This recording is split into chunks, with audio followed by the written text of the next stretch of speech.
Cesur yeni dünyanın sonlarına doğru Sam Wilson, Kaptan Amerika'nın kalkanını, Ant-Man'in miğferini ve Kara Panter'in vibranyumundan yapılmış Falcon'un kanatlarını kullanarak pek de inanılmaz olmayan Kırmızı Hulk ile savaşır. Bu yüzden bu inceleme boyunca ondan Kaptan Siyah Karınca Şahin Adam olarak bahsedeceğim. Bunun nedeni benim için tek bir gerçek Kaptan Amerika olması ve onun da Steve Rogers olması. Ancak esas olarak bu filmin ne olduğunu anlatan daha uygun bir metafor düşünememem. Daha iyi Marvel karakterlerinden ve filmlerinden rastgele alınmış, farklı fikirler ve hikayelerle dolu bir karmaşa. Frankenstein'ın canavarı gibi defalarca parçalanıp yeniden birleştirilmiş bir film, üstelik son 5 yıldır yönünü kaybetmiş olan Marvel sinematik evreninden beklenebilecek tüm sıkıcı ve klişe unsurlarla dolu. Hiçbir yere varmayan bir sürü karakter ve alt hikaye, ne olduğu belli olmayan ve daha da önemlisi neden var olduğu bile bilinmeyen bir film. Ve film 2 saat boyunca sürünerek ilerledikten sonra ben de size bunun cevabını veremem. Kısacası Kaptan Siyah Karınca Şahin Adam, cesur yeni dünya, korktuğumuz her şeyin bir vücut bulmuş hali.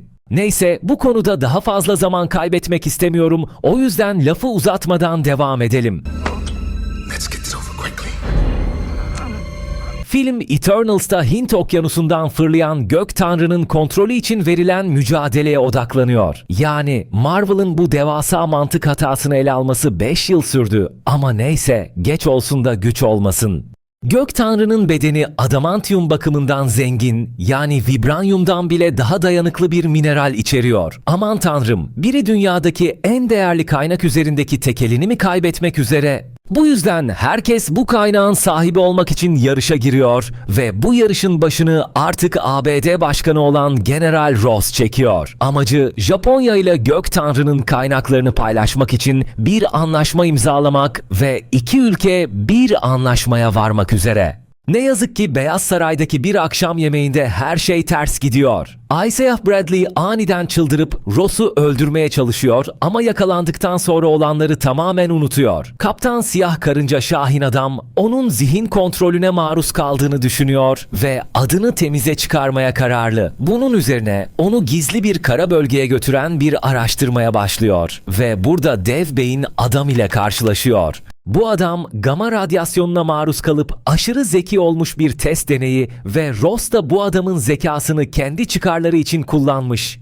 Ah evet, 5 dakikalığına ekrana girip zorunlu kız patron anını yaşatan küçük bir çocuk da var. Sonra film boyunca hiçbir şey yapmıyor. Eskiden 45 kiloluk minyon aktrislerin 2 katı büyüklüğündeki adamları dövmesini dalga geçerek izlerdim. Ama bu sefer gerçekten böyle bir sahne var. Eğer bu kızın boyu 1.50'den uzun ve 45 kilodan fazla ise... Eğer ki üşenmeyip bu merdivenleri çıksın, ya beni buraya yatırın. Ne yapıyorsun fazla fazla? Ne konuşuyorsun ya?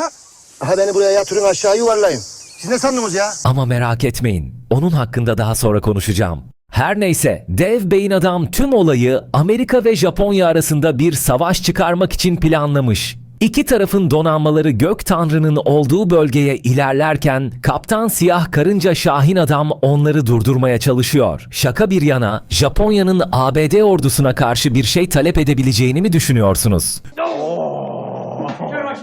Sonunda Kaptan Siyah Karınca Şahin Adam havada stratejik bir şekilde füzeleri tekmeleyerek olayı çözüyor ve herkes evine dönüyor. Ross da bir konuşma yaparak kutlama yapıyor. Ama sonra film boyunca içtiği kalp ilaçlarının aslında gama radyasyon hapları olduğu ortaya çıkıyor ve dev beyin adam onu Kırmızı Hulk'a çeviriyor. Right. Ve evet, maalesef ciddiyim. Beyaz Saray yerle bir olduktan sonra Kaptan Siyah Karınca Şahin Adam Ross'tan Hulk olmamasını rica ediyor. Ve senaristler başka bir çözüm bulamadığı için Ross tekrar Harrison Ford'a dönüşüyor. Sonra herkes evine gidiyor. Ve işte bu kadar. Kaptan Siyah Karınca Şahin Adam. Cesur yeni dünyanın senaryosu bu.